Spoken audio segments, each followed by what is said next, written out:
Now, after reading that last post I just saw on Twitter, and the guy saying, oh, you can't fight an A-10, not in the sky or at 30,000 feet, but you can fight it on the ground while it's getting refueled, refitted, maintenance done on it. You can. I'm just not, at this point in my life, necessarily too worried about trying to disable an A-10 on the ground. I have no desire to do that. ... As of yet. Anyways, Democrats and liberal progressives are pretty damn stupid, if you ask me. They're right up there with a block of wood. But with a block of wood, at least it's useful in some respects. Liberals and Democrats aren't necessarily useful. However, it doesn't make them less dangerous, or any less dangerous, for that matter.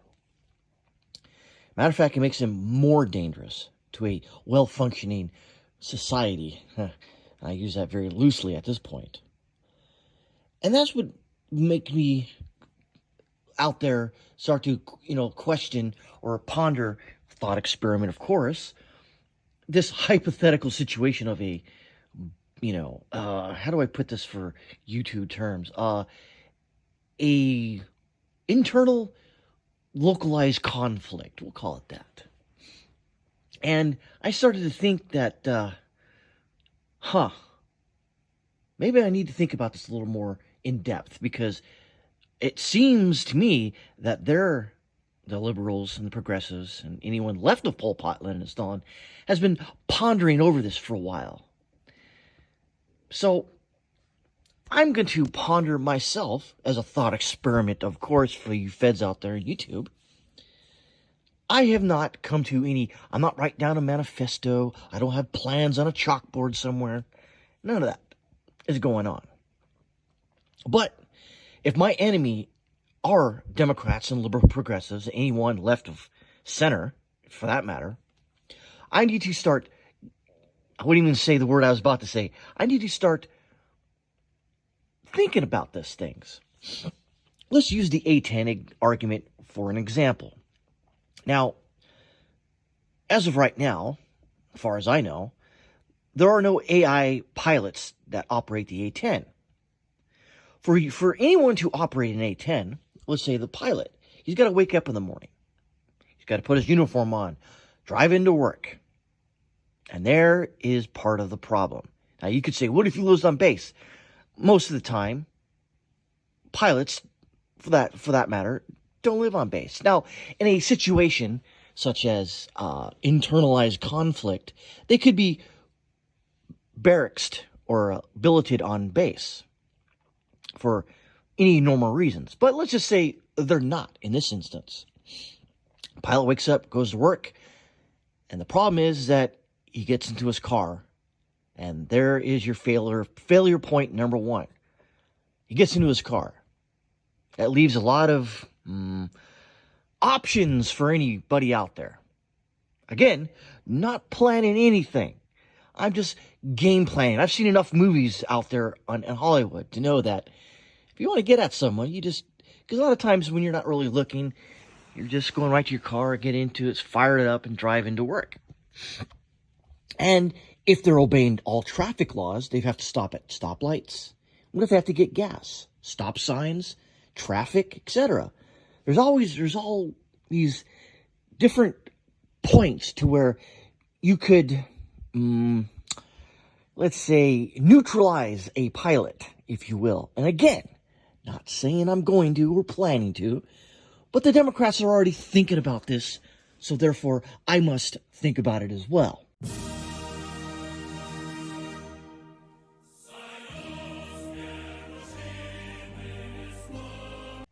Now let's go to the maintenance personnel. A-10s just don't fix themselves. Those military members, let's say quality control. For the most part, it's not an E4 doing quality control. It's an E6, an E7, etc. And they most of the time live off base. And again, in certain situations, they could all be pulled on to base to be billeted there for protection, if you will. But in this case, his day doesn't necessarily differ from the pilot. He's got to wake up, got to go to put his uniform on, and go out to his car, fire it up, drive into work.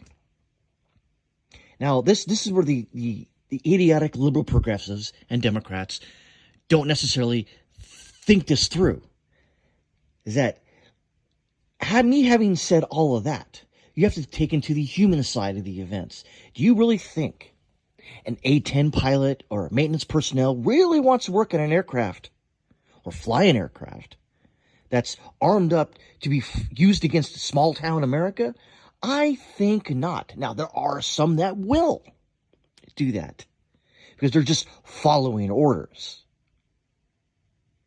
See where the problem and the game planning of the liberal progressives, where it doesn't really work out too well for them, because there's too many failure points in all of this. And sabotage. We're not even talking about that. Let's just say some of those maintenance personnel just sabotaged the aircraft, which is very easy to do, by the way. It's almost, and honestly, you could do it in a way to where no one gets hurt, and the aircraft is, red X condition, deadline for a long time. It's not very hard. But let's just say, having removed all of that, okay, you get a pilot to go in there to attack small town America because of some dubious orders given by a resident of the White House, if you will. Well, then what? Well, he's got to land sometime at some point. And people are going to know who an A-10 pilot is and their families, their extended families. Do you see where I'm going with this? What these liberal progressives don't necessarily understand is that all of their, big talk and braggadocio statements about all of this, you can't fight the government. Well, yeah, you can. Matter of fact, this happened a few times in history. The Viet Cong, North Vietnamese, they did a pretty good job fighting the United States. The Taliban did a great job fighting the United States. It said, wait us out. And they did. And that's the whole thing, is you can't destroy an idea, if you will. This is, for instance, the Taliban. They live in the 6th century mentality, and all they do is got to wait out a superior force, and that's what they did. They said, waited us out. The idea doesn't die with someone, burning down, a city from above or a town with, 30 millimeter, you depleted uranium rounds. And you wouldn't, and that's the other thing. Who's the target, really? Mr. and Mrs. Small Town America? That seems kind of weird. And you think the pilots who do this aren't going to have some sort of effect on them? They're just going to go, I'm just following orders. And the news reports come on. They see, children being pulled out of wreckages, cars, of explosions happening here and there. You really think that's not going to take a toll on them? Of course it is. That's why, these liberals and Democrats don't really game plan this out. And let's take this even a step further. For those Democrats and liberal progressives out there who don't necessarily seem to understand that you really think that Mr. and Mrs. Small Town America isn't going to go underground and sort of play ball for a while, but not exact revenge on you. You do realize that Facebook is out there, the Wayback Machine, the archive whatever link is out there. They can't archive Twitter posts, they can archive Facebook posts, etc. And they can keep jotting names down of certain Democrats living in your area. It's not very hard. Again, not planning this out, but I've seen enough movies to know how this ends.